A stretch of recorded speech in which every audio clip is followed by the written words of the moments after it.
Saudara Haji Muzakir Malaf yang akan membacakan surah Al-Anfal pada ayat 27 sampai dengan 29 pada halaman 163, kemudian surah An-Nur pada ayat 27 sampai dengan 29 pada halaman 318, yang terakhir Al-Humazah pada halaman 540. Dipersilakan.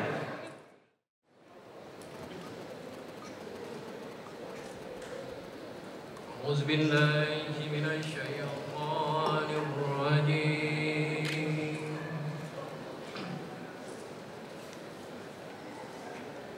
Bismillahirrahmanirrahim.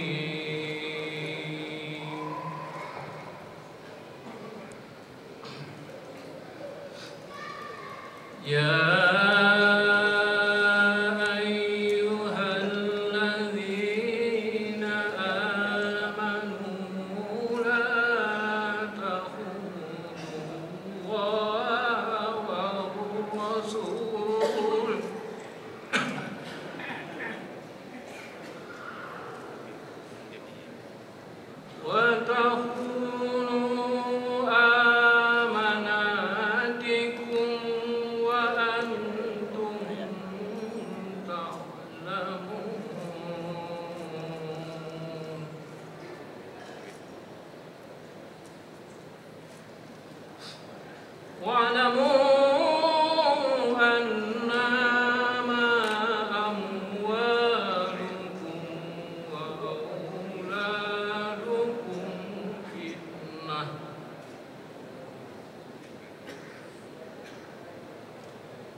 Assalamualaikum warahmatullahi taala wabarakatuh.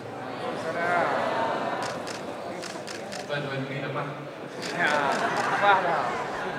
apa dah? A'udzu billahi minasyaitonir rajim.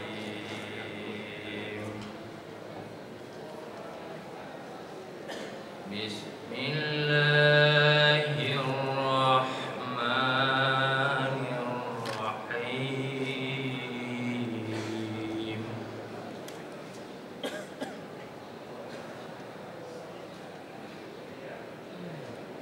Qul siru fil ardi summa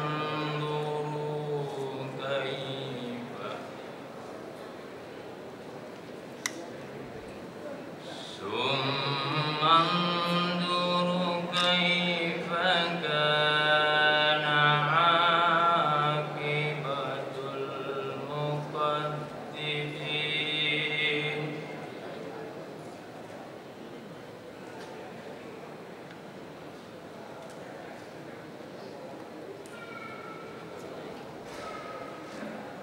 Qul liman ma fis samawati wal ardh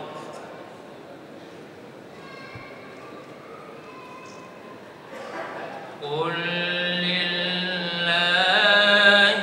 kataba ala anfusih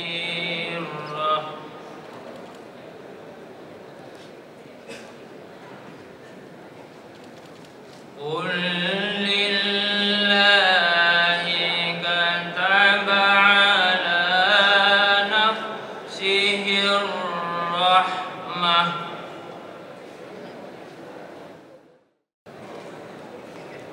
Sadaqallah.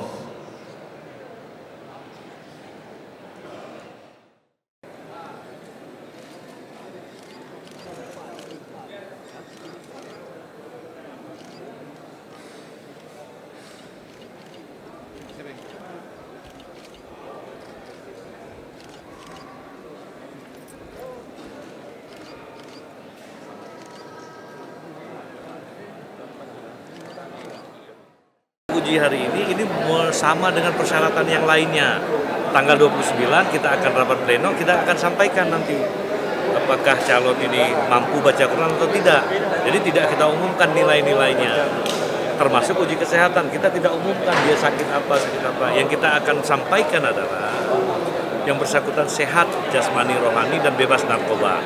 Nah, jadi itu yang kita sampaikan. Jadi persyaratan kesehatan dan mampu baca Quran sama seperti persyaratan yang lain.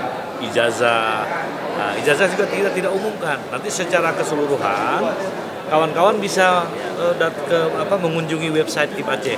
Seluruh persyaratan calon itu kita cantumkan di dalam website. Jadi pengumumannya secara keseluruhan semuanya. Untuk kesehatan hanya menyatakan keterangan sehat atau tidak sehat saja. Untuk uji baca Quran juga demikian, sama dengan mampu atau tidak mampu baca Quran. Jadi itu satu kesatuan persyaratan itu.